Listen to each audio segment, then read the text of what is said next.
एक समय की बात है। एक गांव में मोहन और सोहन नाम के दो भाई रहते थे। उनके माता पिता कुछ समय पहले ही एक दुर्घटना में चल बसे थे। अब दोनों भाई एक दूसरे का सहारा थे। मोहन और सोहन से बड़ा था, इसलिए मोहन अपने भाई की हर जरूरत पूरी करना अपनी जिम्मेदारी मानता था। वो चाहता था कि सोहन अच्छा पढ़ लिख कर नौकरी करे, इसलिए मोहन दिन रात मेहनत करके पैसा कमाता था और उन पैसों से सोहन की पढ़ाई का खर्च उठाता था। मोहन एक कारखाने में काम करता था। कारखाने का काम खत्म करके वो चाय की दुकान खोलता था ताकि कुछ और पैसा कमा सके, जिससे मोहन की फीस और उसकी जरूरत अच्छे से पूरी कर सके। मोहन सुबह जल्दी कारखाने जाता था, इसलिए वो जल्दी उठकर घर का सारा काम करता था और दोनों के लिए खाना बनाकर रख देता था ताकि सोहन को पढ़ने में कोई दिक्कत ना आए। इसी तरह दिन बीतते गए और सोहन की स्कूल की पढ़ाई पूरी हुई। अब उसने मोहन के सामने कॉलेज जाने की इच्छा जताई। मोहन के लिए कॉलेज की फीस भरना थोड़ा मुश्किल था, लेकिन फिर भी वो सोहन की बात मान लेता है ताकि उसकी पढ़ाई न रुके।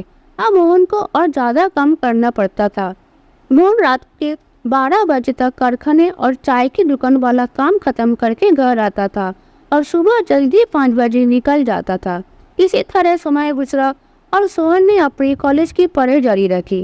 वो कॉलेज में अच्छे से पढ़ने लगा। इधर मोहन दिन रात खून पसीना एक करके पैसे कमाता था। मोहन की नींद पूरी नहीं होने से वो कुछ बीमार सा रहने लगा, फिर भी वो हर हाल में काम करता रहा। उसके मन में एक ही उम्मीद थी कि सोहन पढ़कर बड़ा आदमी बनेगा तो सब ठीक हो जाएगा और उससे इतना ज़्यादा काम भी नहीं करना पड़ेगा।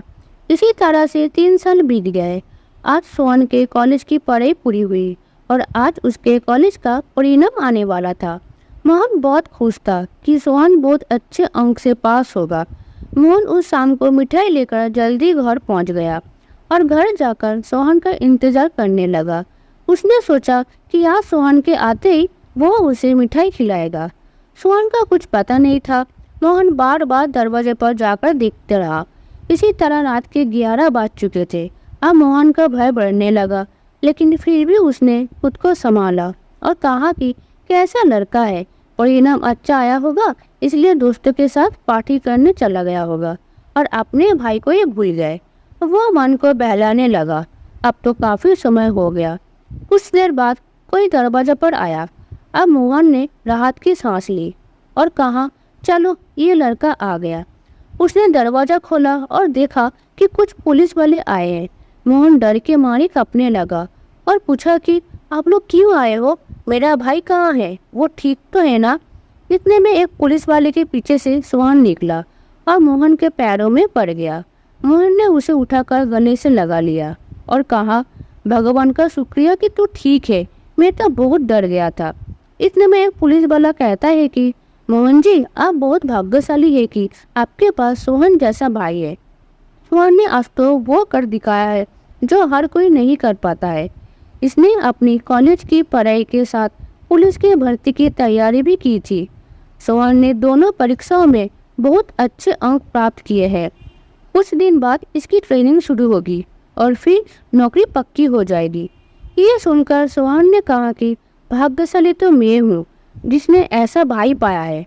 इन्होंने मेरी हर ज़रूरत को पूरा किया है और उसके लिए कड़ी मेहनत की, लेकिन अब समय आ गया है कि ये आराम करे और मैं इनकी हर ज़रूरत पूरी करूँगा। ये देख मोहन खुशी से रोने लगा। दोनों भाई आपस में गले लगे। पुलिस वालों ने उन्हें बधाई दी और सबने मिठाई खाई।